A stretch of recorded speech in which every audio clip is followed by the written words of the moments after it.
Thank you, Fleur, for that enlightening presentation. I now invite Natasha Fernandes and Noah Fernandes, who will be presenting the work that they are doing at the Museum of Christian Art. Natasha Fernandes is the curator of the Museum of Christian Art since 2007. She trained at the Gulbenkian Museu Nacional de Arte Antiga, Museu Nacional de Azulejo, Museu de Sao Roque in Lisbon during 2006-2007. She has been involved in every aspect of the museum, including conservation projects, visitor engagement, and organizing special events. Noah Fernandes is a conservation architect who is currently assistant professor at the Goa College of Architecture. Noah has worked on 2 projects at the Museum of Christian Art: the restoration of the Church of Santa Monica, upgradation and refurbishment of the museum. Besides teaching, he volunteers at the museum in conducting heritage tours around Goa and helping out with other events. Invite Natasha and Noah.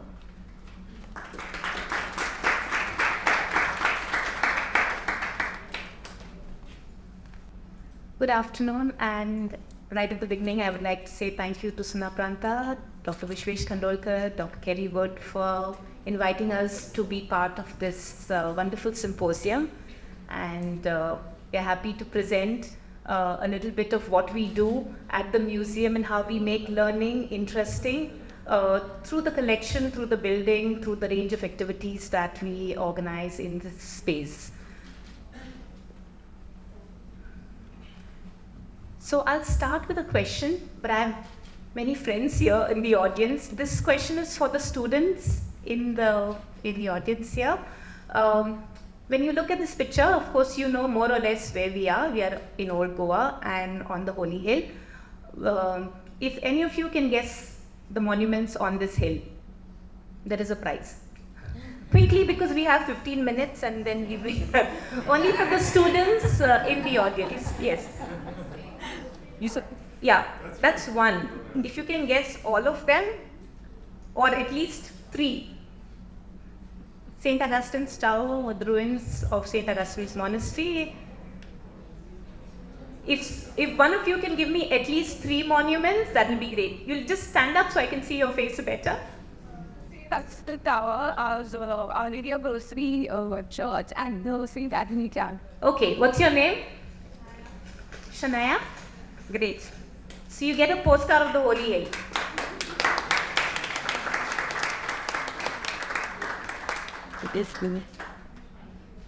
Why? Okay. All right. So we are on the Holy Hill. You didn't stay at the convent of Santa Monica, so let me go back to say the museum is located in this convent of Santa Monica, which is also on the Holy Hill, and there's also the Convent of St. John of God and St. Anthony's, the Royal Chapel of St. Anthony. So there are about 5 monuments on this hill. Some of them you get to go and visit directly because they are open spaces all the time. And some of them you have to go on a lucky day with the Museum of Christian Art. So here are some views of the church, the convent. This is a space, of course, that you get to go on a lucky day because originally this is Asia's first convent that was built in the year 1607 to 1627. It was also Asia's largest, and it used to house cloistered nuns. And so this is the cloister space. Today it's no longer a cloistered nunnery, but a space where nuns from all over India come and they come here to study. So they study courses like philosophy and theology. So it is not really accessible to all of us who would wish to join a walk or a walk around this space, but we do it on special occasions. The museum organizes walkthrough of the convent.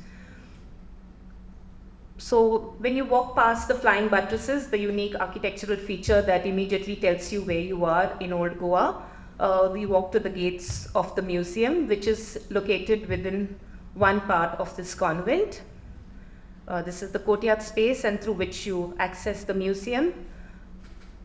So the museum, which was originally located in the seminary of Rashol, moved to the convent of Santa Monica in 2002, and what you're looking at is a space is the choir area of the church attached to this convent. And this was a project that was undertaken in 2001 before the museum moved here to restore this choir area. And this was a project of architect Ralin Souza. I'm sure most of you have heard of him and maybe seen some of his works.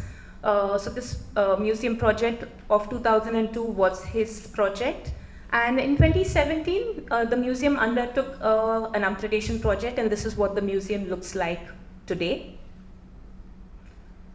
Okay, these are some of the areas in the museum, the upgraded museum that you get to see. And what is so unique about the Museum of Christian Art? Of course, it's a unique collection because we highlight Indian influenced Christian art, which include paintings, wooden sculptures, ivory sculptures, precious metals, textiles, so a range of things. And you come here, you look at the collection, and you understand a little bit of Goa's history, its art, how it evolved, because it's a very syncretic art that we are showcasing in the museum. So who were these artists? Questions that all of us have been asking through the first two presentations as well. Very little is known about the artists who have worked on these. So this is a tabernacle and a monstrance in the shape of a pelican. It's in silver on wood, and it was made for this convent of Santa Monica in the 17th century. So I'm just showing you a couple of images from the collection, and then we'll get into the other range of activities through which we learn in the museum space. This is a filigree frame with a image of the Virgin and Child. It's done in a Mughal miniature style.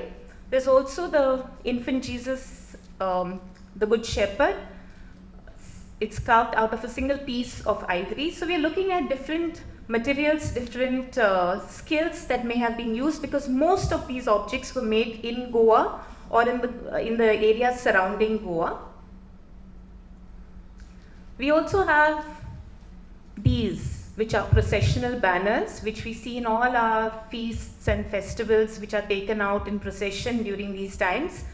And a very unique feature to our Goan banners, which many of us do not realize, only on paying closer attention, you will see that the face and the hands of the images on the banners are made in ivory, which is a very unique feature. You don't see it anywhere in the world. And if you have, please let me know.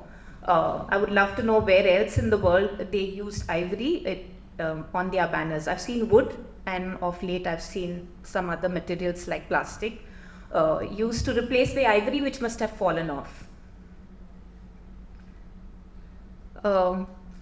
Again, early 20th century image of the Virgin Mary standing on a lotus and draped in a sari, a very Indian representation of the Virgin Mary. And side by side, we have the infant Jesus, Savior of the world, which has a mix of European as well as Indian influences, especially in the vestment that is draped upon the infant Jesus. So the museum has a mission statement, and our primary objective is to engage our audiences and tell them more about this unique Christian artistic form that we showcase in the museum. So here I'm with a group of very interested people who live in Goa and want to understand our art a little better. And here's my colleague Benjamin, who's taking a group of students around the museum space. So that being our primary objective, we also, our objectives are also to preserve for posterity not only our art through various conservation efforts, but also the building in which we are housed. So I think now's the right time for Noah to take over. Thank you, Natasha.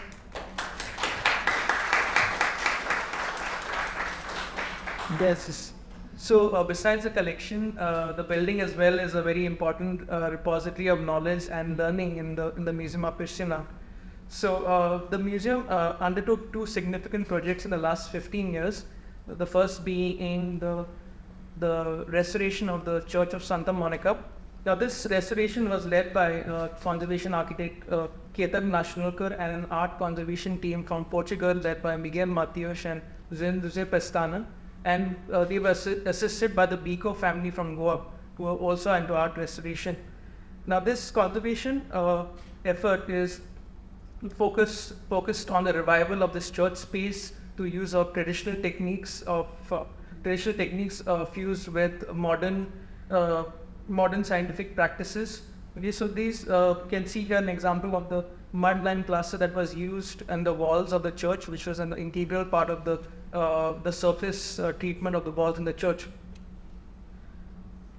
Here you can see a photograph of Natasha Fernandes of the Bico family, who is supporting the conservation of the art objects. And here you can see that on completion of the church space today comes alive through the adaptive reuse, as it serves as an extension of the museum spaces as well as to carry out most of its activities. We can see also that we did take into consideration to retain a lot of the original material as much as possible with minimal intervention. So that it can be later on studied by a lot of the researchers who visit our churches. You can see an example of that here. The murals on the wall have been restored, but the original murals actually have been retained. Now, if you visit, I think it's for you to visit the church and identify which are the original murals and which are the restored ones. Yeah? Now, coming to the Museum of Christian Art, I'll be talking about the upgradation of the museum space, which was completed in the year 2020. So this refurbishment project was designed by architect Rita Albergaria from the Calouste Gulbenkian Foundation in Portugal, and architect Arminio Ribeiro from Goa. So this upgradation primarily focused on to curb the deterioration that was taking place within the museum space in terms of the dampness, the roof leakages and all of that, and to protect the collection from the climatic conditions that are the rain and the heat, and also the humidity that we have in Goa. So and it also focused on enhanced visitor experience by making the objects a central focus of the space.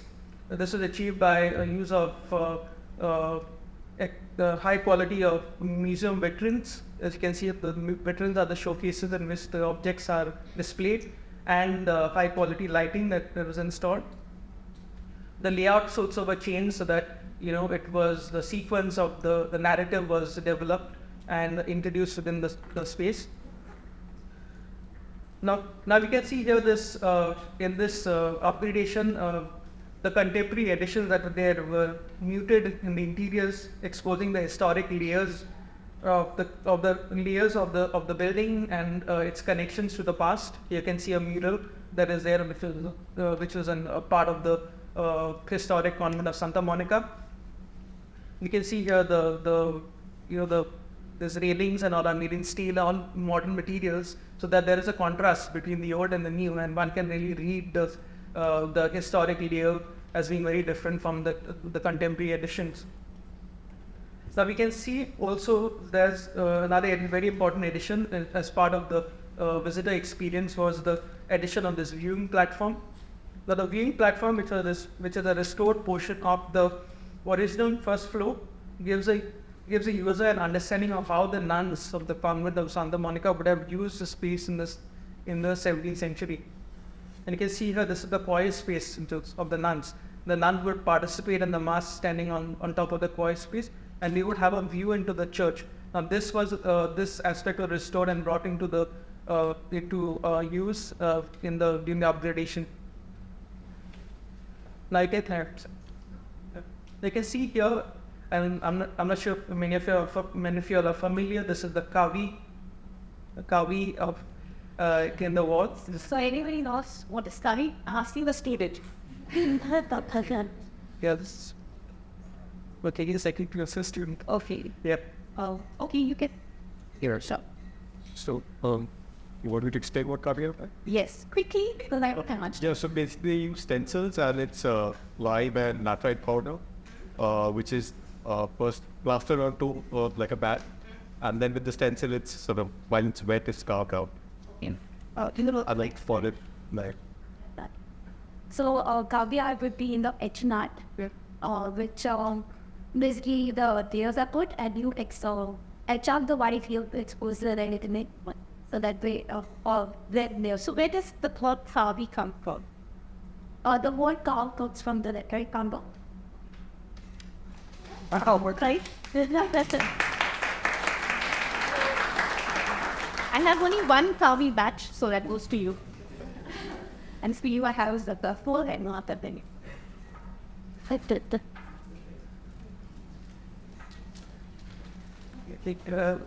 Yeah. So another very important aspect of the upgradation was to make the museum accessible to all, and this accessibility was achieved by adding a chairlift.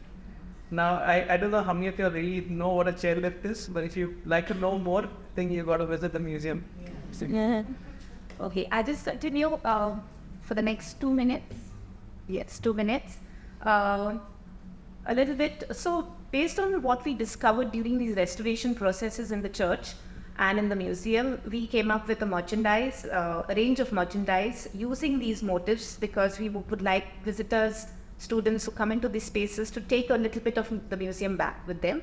So, from very affordable frit magnets, keychains to scarves, and a range of products that we designed based on the murals that we discovered in the church and motifs from the collection.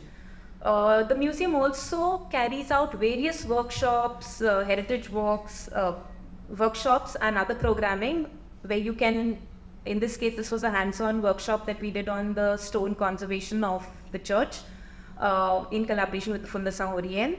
We also offer internships during various stands at the museum. This was a particular conservation project that we undertook with INTAC, New Delhi, and we had interns who came in and learned the various processes of art conservation. And through our events, we focus on living traditions, we focus on various aspects of Goan history, art and architecture. This is an image from the Purument festival that we had a little earlier this year in April, where we highlighted what is Purument, and we had subject experts who spoke about various aspects of the Purument and about our living traditions. We also can have exhibitions in the different areas of the museum, that is in the church, in the courtyard. This was a particular one that we did in collaboration with the Brazilian and Portuguese embassy on highlighting the works of Burle Marx, who's a landscape designer. We have other activities. This particular one I'd like to highlight, which is called Engraved Treasures. So we have two books in the museum, the Old and the New Testament of the Bible, which was from the 18th century, which we conserved and digitized during the refurbishment project. It was a dream to conserve as well as digitize, because we will not be able to keep flipping through the pages of these books, they being as old as they are. And through the digitization, we were hoping to have the possibility of doing exhibitions and give researchers access to these unique Bibles from the 18th century. And our dream did become a reality with the Engraved Treasures that Lena Vincent curated. We have Christina here, who was part of the team of the Engraved Treasures.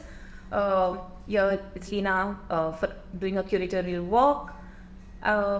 We had artists from Goa who responded to those 18th century Bible prints and came up with a range of works of art. But we also had performances as responses to those Bible prints. Here we have Sonia Rodriguez-Sabarwal's puppet show that was called the Miracles of Christ. And we had a contemporary dance performance as well, a music performance, a choral performance led by Father Romeo. And we had linocart workshops, Kavi workshops, so all different types of learnings that happened as part of this exhibition that we had over a period of 6 months. We had 2 exhibitions. Here we have Sagar Naik Mule talking about his work of Kavi. Here the Kavi is not on the wall but on a wooden base. We have Nishant Saldana's work here. The Bible also led to, the digitization process also led to this particular effort of projection mapping, where the Bible prints were used and Kalpit Gaonkar used this technology of projection mapping, and we had it on the walls of the church. Lastly, I'll end with our outreach activities that we are doing every month. Some of you have come to our walks. We invite all of you to join us on our heritage walks, where we go across Goa exploring the various churches, seminaries, and looking at different aspects of Christian heritage. And we also have heritage art sessions online and offline.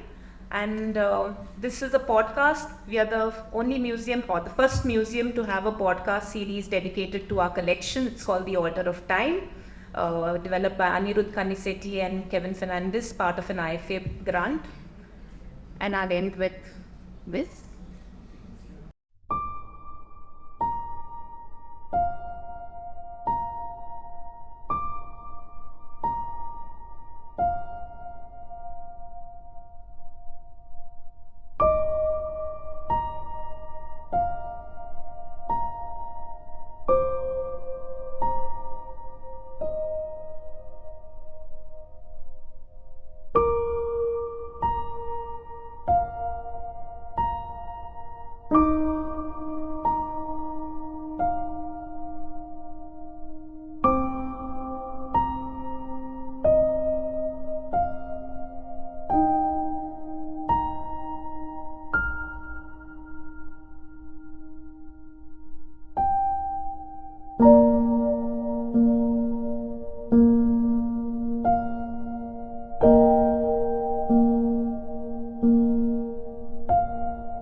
Basically, while we will visit the museum and we're going fun various projects, activities, heritage walks, and hopefully see you all. Thank you. Thank you for the opportunity.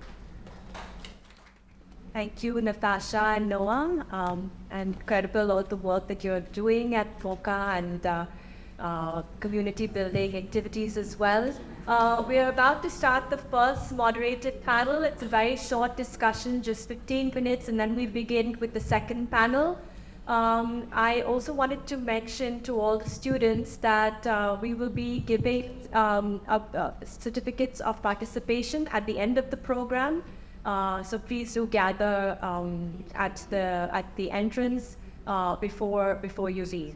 All right, I invite Vishwesh, Flo, Natasha, and Noah to come back.